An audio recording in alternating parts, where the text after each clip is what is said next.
Good morning, my YouTube viewers. It's Crystal here. I just wanted to make another video for you. And in this video, what we're going to do is we're going to take R code and we're going to convert it to Python. But before we do that, what I wanted to do is I wanted to talk about a few concepts. So the first thing we're going to talk about is distribution of sample means.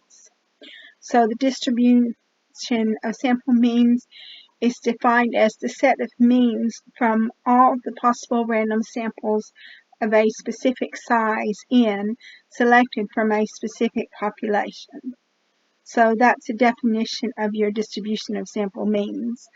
We're also going to be talking about confidence intervals. So the confidence interval is, with a 95% confidence interval, you have a 5% chance of being wrong. With 90% confidence interval, you have a 10% chance of being wrong. A 99% confidence interval would be wider than a 95% confidence interval, for example, plus or minus 4.5% instead of 3.5%. And then so they give you the formula here for the confidence interval as well. And so another thing I want to do is I want to show you where I got these questions. I got these questions from this YouTube video. And I've got the questions from this YouTube video. But it's almost a 12-hour video, so you have to watch it a long time to get the questions. But now what we're going to do is we're going to talk about the code in R. And so what I did was I got the code in R and then I translated it to Python. So these are the questions. Number one is, I've been told the average adult height for males in the U.S. has mean 69 and STD 3 inches. What is the probability of having the mean of a sample of size 2 being less than 65 inches? So that's calculated as P norm brackets 65, comma, M equals 69, comma, S equals square root of 4.5, and then you get an answer of 0.02967322. And the second part of the question is, what is the probability of having the mean of a sample of size 10 being less than 65 inches?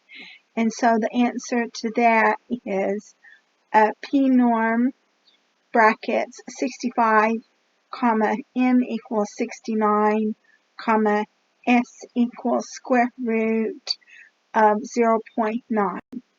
And the answer to that is 1.24133 to the negative fifth. And so now we have, after we've done that, we have another question. The 2000 violent crime rate for the 50 U.S. states plus D.C. are given in the data file crime. What is a 95% central confidence interval for the mean violent crime rate? And that's answered by Q norm brackets C brackets 0.025, comma, 0.975 brackets, comma, M equals 441.55, comma, S equals 241.45 over the square root of 51. And that gives you your confidence interval of 375.2841 and 507.8159. So those are your three questions that have been posed in R. And so what I've done is I've taken the answers in R and I have converted them to Python so you can see what it means in Python. So we had to import scipy.stats to do this. So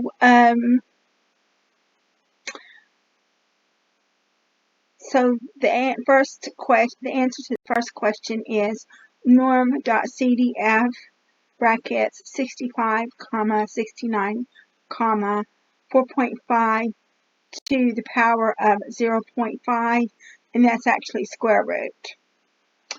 And then the answer to the second question is norm.cdf 65, 69, 0.9 to the power of 0.5, which is the square root. And then so you got the same answers to those questions that we got in R. And then this third question, which talks about violent crime, we imported scipy.stats as stats, and we imported numpy as np. And the answer to that is stats.norm.interval alpha equals 0.95, loc equals 441.55, scale equals 2.1.45 over np.sqrt51. And then it gives you 375.28408 and 507.81591, which is the same as what you got in R. So basically, Python has different functions in R than R, but they both give you the same results, which is what's important. And all I had to do was look on the Statology website to get the formula to actually calculate the confidence interval in Python, and it was a very easy thing for me to do, so I'm happy about that. So I'm going to go ahead and conclude this video because we've covered the 3 questions concerning distribution of sample means, and I would like to thank all of my subscribers for supporting my channel. If you like this video, please like, subscribe, and share. And thank you very much for watching this video. I look forward to making more code reviews for you in the future.